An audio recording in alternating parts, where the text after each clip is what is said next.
பெரும்பாலும் வந்து பார்த்தீங்கன்னா வந்து ஒரு காதலில் விழுந்திருக்கலாம், அவங்களுக்கு ஒரு கண்ணீர் இருக்கலாம், இல்லை வந்து முன்னால் அவங்களுக்கு ஒரு வாழ்க்கை இருக்கலாம், அல்லது டிவோர்ஸ் பண்ணிட்டு இன்னொரு வாழ்க்கை கூட அவங்க வாழ்ந்துட்டு இருக்கலாம். ஏதோ ஒன்று வந்து கடந்த கால வாழ்க்கைன்னு ஒன்று இருக்கும் இல்லையா? அந்த மாதிரி இருந்தால் கூட அதை மறைக்க வேண்டிய அவசியம் கிடையாதுன்றேன். அவன் காதலிச்சேன்னா காதலிச்சேன், ஆமாம் வாழ்ந்தேன்னா வாழ்ந்தேன், இதில் என்ன கௌரவம் இருக்குது? அவ்வளோ கௌரவம் பார்க்குறோம். நீ சுத்தமாக இருக்கணும்ல. பொதுவாக நான் சொல்கிறேன், இதில் ஒரு அசிங்கமும் கிடையாது.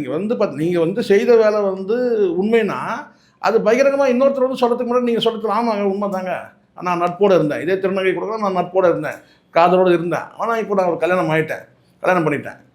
அப்போ இந்த இடத்துல திருநங்கையோடு நான் வந்து இருந்தேன், சல்லாபம் பண்ணேன்னு சொன்னால் உனக்கு அசிங்கமாக இருக்குன்னு சொன்னால் அப்போ அந்த இடத்துக்கு நீ போயிடக்கூடாதுல்ல, அது செஞ்சிடக்கூடாதுல்ல.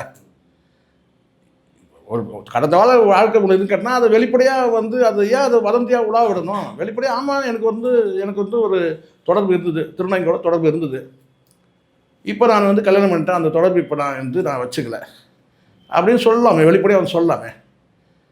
அவங்க ஒன்றும் எதுவும் கிளைம் பண்ணலையே, அவங்க வந்து எனக்கு வந்து தாலி கட்டிட்டாரு, எனக்கு வந்து ஜீவனம்சம் வேணும் அப்படிலாம் எதாவது கேட்டாங்களா? அந்த மாதிரி கேட்ட மாதிரி தெரிஞ்சால் கூட சொல்லலாம், ஏங்க இது ஒரு வகையான ட்ராப்புங்க இது அப்படின்னு சொல்லலாம். அந்த மாதிரி எதுவும் தெரியல. இதெல்லாம் வந்து இதான் சொல்கிறேன்ல சார், இந்த இளமை முறுக்கில் பண்ணக்கூடிய விஷயங்கள் இதெல்லாம் இப்போ வந்து அது வெடித்து வெளியே வரும்போது வேதனையாக இருக்குது, அவ்வளோதான். அப்படி தான் நம்ம இதை எடுத்துக்கணும். யாரையும் ஏமாற்றக்கூடாது சார். எனக்கு ஒரே வார்த்தை தான் நான் சொல்லுவேன், ஏமாற்றத்தை கூட நம்ம சுமக்கலாம், ஆனால் நம்ம யாரையும் ஏமாற்றக்கூடாது. அதுதான் இங்கே பாயிண்ட். நம்மளை வந்து யார் வேணாலும் ஏமாற்றிட்டு போட்டோம், ஆனால் நாம் யாரும் ஏமாற்றக்கூடாது.